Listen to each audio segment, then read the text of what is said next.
నువ్వే కావాలి మూవీలో అనగనగా ఆకాశం ఉంది అనే సాంగ్ ఎంత ఫేమస్ అయిందో అందరికీ ప్రత్యేకంగా చెప్పవలసిన అవసరం లేదు. ఆ సినిమాలో చక్రి నటనతో ఎంతో మందిని మెప్పించిన చాలా మంచి యాక్టర్ సాయి కిరణ్. ఆ తర్వాత ఆయన ఎన్నో సినిమాల్లో హీరోగా కూడా నటించి తనకంటూ ప్రత్యేకమైన గుర్తింపును సంపాదించుకున్నారు తెలుగు ఫిలిం ఇండస్ట్రీలో. ప్రస్తుతానికి సినిమాలకు బ్రేక్ ఇచ్చిన సాయి కిరణ్ ప్రస్తుతానికి చిన్న చిన్న సీరియల్ చేస్తున్నారు. సాయి కిరణ్ గుప్పెడంత మనసు అనే సీరియల్ కి మహేష్ గా తనకంటూ నటనలో ప్రత్యేకమైన గుర్తింపును సంపాదించుకున్నారు. ప్రస్తుతానికి ప్రముఖ ఛానల్లో పడమటి సంధ్యారాగం అనే సీరియల్లో రఘురామ్ గా ప్రేక్షకుల్ని ఎంతగానో అలరిస్తూ ఉన్నారు. అయితే సాయి కిరణ్ గారికి ఇంకా పెళ్లి కాలేదు. ఆయన ఇప్పటికీ కూడా స్టిల్ సింగిల్ బ్యాచులర్. తన పాస్ట్ లవ్ లైఫ్ మరికొన్ని కారణాల రీత్యా ఆయన ఇంతకాలం సింగిల్ గానే ఉన్నారు. అయితే ఒక్కసారిగా ఎంగేజ్మెంట్ ఫొటోస్ ని షేర్ చేస్తూ అందరికీ షాక్ ఇచ్చారు సాయి కిరణ్. కోయిలమ్మ సీరియల్లో తన తోటి నటైన స్రవంతితో సాయి కిరణ్ ఎంగేజ్మెంట్ చేసుకున్నారు. స్రవంతి తన సోషల్ మీడియా వేదికగా you plus me is equal to engaged అంటూ ఇద్దరు ఎంగేజ్మెంట్ చేసుకున్నట్లు ఫ్యాన్స్ కి చెప్పారు.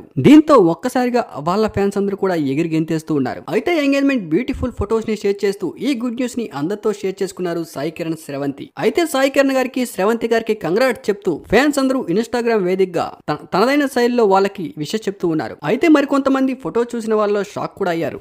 ఏంటి సాయి కిరణ్ గారు సడన్ గా ఎలాంటి సర్ప్రైజ్ ఇచ్చారు, అసలు మీ నుంచి ఇలాంటిది మేము ఇంతవరకు ఎక్స్పెక్ట్ చేయలేదు, ఏది ఏమైనా కంగ్రాట్స్ సాయి కిరణ్ గారు అంటూ కామెంట్లు కూడా చేస్తూ ఉన్నారు. ఈ విషయం తెలిసినప్పటి నుంచి కూడా మేమందరం చాలా హ్యాపీగా ఉన్నాం సాయి కిరణ్ గారు అంటూ వన్స్ అగైన్ కంగ్రాట్స్ అంటూ సాయి కిరణ్ గారికి విషయం చెప్తూ ఉన్నారు.